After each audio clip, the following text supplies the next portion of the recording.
Yes, അപകടത്തിൽ നിന്ന് രക്ഷപ്പെട്ട വിൽസന്റെ പ്രതികരണം വരുന്നുണ്ട്. ഇപ്പോൾ വിൽസന്റെ പ്രതികരണത്തിലേക്ക് 2:40 ഉള്ളിൽ പെട്ടെന്നുള്ള ചൂടുകൊണ്ടായിരിക്കണം ഈ ഞാൻ നിൽക്കുന്നിടത്ത് തിരി കെട്ടിയിട്ടുണ്ടാവും. ചൂട് കാരണം ഞാൻ തിരി എടുത്തിടുക, ഇങ്ങനെ ഒരു ട്രിപ്പ് മറിച്ചിട്ട് കഴിഞ്ഞാൽ തിരി പെട്ടെന്ന് ഉണങ്ങും. അപ്പോഴാണ് പെട്ടെന്ന് ഒരു 5 മീറ്റർ അകലെ ഷേർന്ന് തട്ടി. എൻ്റെ നമുക്ക് ഞാൻ മറിയുമ്പോഴേക്കും ഞാൻ ഇട്ട തിരിയൊക്കെ കത്തി. പിന്നെ എനിക്ക് മനസ്സിലാക്കി ഞാൻ ഓടുമ്പോഴേക്കും ഈ ഇവിടെ നറുവ് ഷെഡ് പൊട്ടി. അപ്പോഴേക്കും ഇവിടെ പൊട്ടി ഈ നറുവ് ഷെഡ്. അങ്ങനെ 2 കണ്ടും മറിയുമ്പോഴേക്കും സ്റ്റോറും പൊട്ടി. പിന്നെ ഞാൻ നിന്നില്ല, ഞാൻ പറഞ്ഞില്ല. പിന്നെ ഞാൻ തിരിച്ച് പെണ്ണുങ്ങളെ അടുത്തേക്ക് തന്നെ എടുത്തു ഓടി. 2-3 ഷെഡ്, അത് 3 ഇല്ല. പിന്നെ ഒരു ഷെഡ് ആ പാടത്തിന്റെ അറ്റത്ത് ഉണ്ട്. അത് അവിടെ ഉണ്ടോ ഇല്ലെന്ന് അറിയില്ല. അതിൽ കുറച്ച് മരുന്നുകൾ സ്റ്റോക്ക് ഉണ്ട്, അത് എനിക്കറിയില്ല. മലയാളികളല്ലാതെ ഇല്ലില്ല, ഒക്കെ നമ്മൾ മലയാളികളാണ്. വേറെ പുറമെന്ന് അങ്ങനെയൊന്നും. ഏറ്റവും വലിയ ഒരു വിഷമം എന്താ വെച്ചാൽ നമ്മൾ ഉപയോഗിക്കാൻ പറ്റാത്ത ഒരു കെമിക്കലും മറ്റേ നിയമത്തിന് വിരുദ്ധമായിട്ടില്ല. അപ്പോൾ 99% ഈ തീ പോലുള്ള വേര് ചൂടായിട്ട് ഈ തിരി അല്ലെങ്കിൽ കടുമരുന്ന് തീ ഓൾറെഡി വെയിറ്റിടുമല്ലോ. തൃശ്ശൂർ പൂരത്തിനുള്ള എല്ലാ സാമഗ്രികളും ആ സാധനങ്ങളാണ് എല്ലാം. സാമ്പിളിന് എല്ലാ സാധനങ്ങളും പൊതിഞ്ഞ് യാതൊരു കുഴപ്പമില്ല. ഇനി നാളത്തെ കഴിഞ്ഞാൽ നാളെ വൈകുന്നേരം ആകുമ്പോൾ സാമ്പിളിന്റെ ലോഡ് ചെയ്യാം.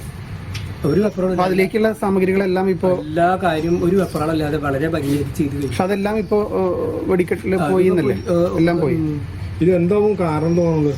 കാരണം 99% ഈ കളത്തിൽ തിരിയാണ് ഞാൻ നിൽക്കുന്നിടത്ത് കത്തിയത്.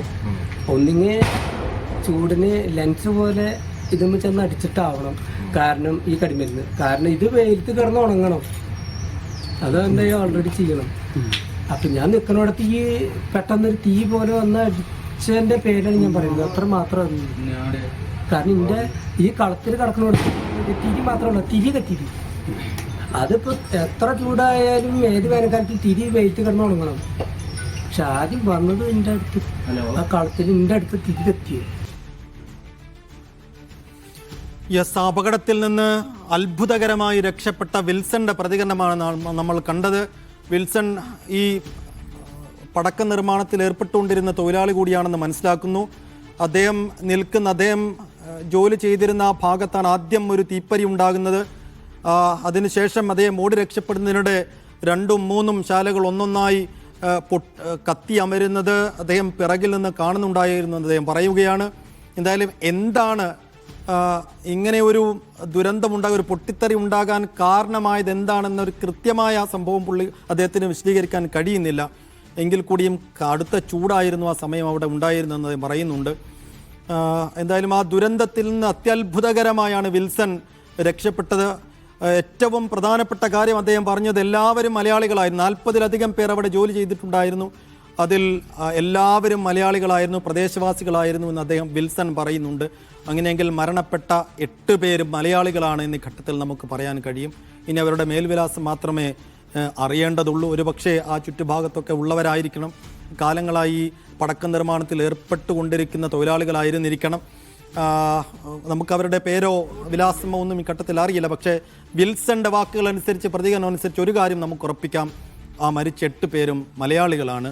40 പേരുണ്ടായിരുന്നു. അതിൽ എത്ര പേർക്ക് ഗുരുതരമായോ അല്ലാതെയോ പരിക്കേറ്റിട്ടുണ്ട് എന്ന വിവരങ്ങൾ ഇപ്പോൾ നമുക്ക് 13 പേരെ നിലവിൽ മെഡിക്കൽ കോളേജ് ആശുപത്രിയിലേക്ക് ഗുരുതരമായ പരിക്കുകളോടെ മാറ്റി. പലർക്കും 100% പൊള്ളലേറ്റു എന്ന വിവരങ്ങൾ കൂടിയുണ്ട്. എന്ന് വെച്ചാൽ ശരീരത്തിലാകമാനം പൂർണ്ണമായും പൊള്ളലേറ്റു പലർക്കും എന്ന വിവരങ്ങൾ വരികയാണ്. പെട്ടെന്ന് ഉച്ചയ്ക്ക് ഇപ്പോൾ നട്ടരാജ് പരശുരാമോടൊപ്പം ഉണ്ട്. നട്ടരാജ്, അപകടത്തിൽ നിന്ന് അത്ഭുതകരമായി തലനാരിഴയ്ക്ക് രക്ഷപ്പെട്ട വിൽസന്റെ പ്രതികരണം, അദ്ദേഹം പറഞ്ഞതിൽ ഏറ്റവും പ്രധാനപ്പെട്ട കാര്യം അവിടെ ഉണ്ടായിരുന്ന എല്ലാവരും മലയാളികളായിരുന്നു. അങ്ങനെയെങ്കിൽ മരിച്ചവരെല്ലാവരും മലയാളികൾ തന്നെയാണ്. അപ്പോൾ ആ സമയത്ത് അദ്ദേഹത്തിൻ്റെ അനുഭവം നടുക്കത്തോടു കൂടി വിവരിക്കുകയായിരുന്നു വിൽസൺ. നട്ടരാജ്. അതെ അതെ അതെ അദ്ദേഹം വലിയ നടുക്കത്തിലാണ്. അദ്ദേഹം ഇപ്പോഴും ഇത്രയും വലിയൊരു അപകടത്തിൽ നിന്നും രക്ഷപ്പെട്ടതിൻ്റെ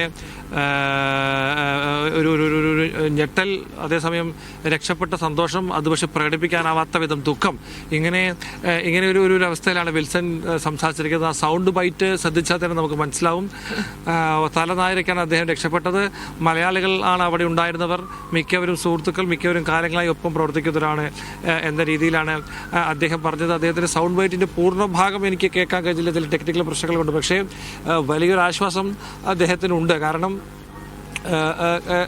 ജീവിതം തന്നെ ഒരർത്ഥത്തിൽ പോകാവുന്ന വലിയൊരു ദുരന്തം, അതിൽ നിന്നും രക്ഷപ്പെട്ടു പോയതിൻ്റെ ഒരു ആശ്വാസം അദ്ദേഹത്തിനുണ്ട്. അദ്ദേഹത്തെ പോലെ എത്രയോ ആളുകൾ, തൊഴിലാളികൾ ഇവിടെ ജോലി ചെയ്തിരുന്നു. അവരിൽ എത്രയോ പേർ ഇപ്പോൾ 8ഓളം പേർ മരണത്തിന് കീഴടങ്ങിയെന്ന വിവരം വരുന്നു. പലരുടെയും ശരീരഭാഗങ്ങൾ ഇവിടെ കണ്ടെടുത്ത് ആശുപത്രിയിലേക്ക് കൊണ്ടുപോയിട്ടുണ്ട്.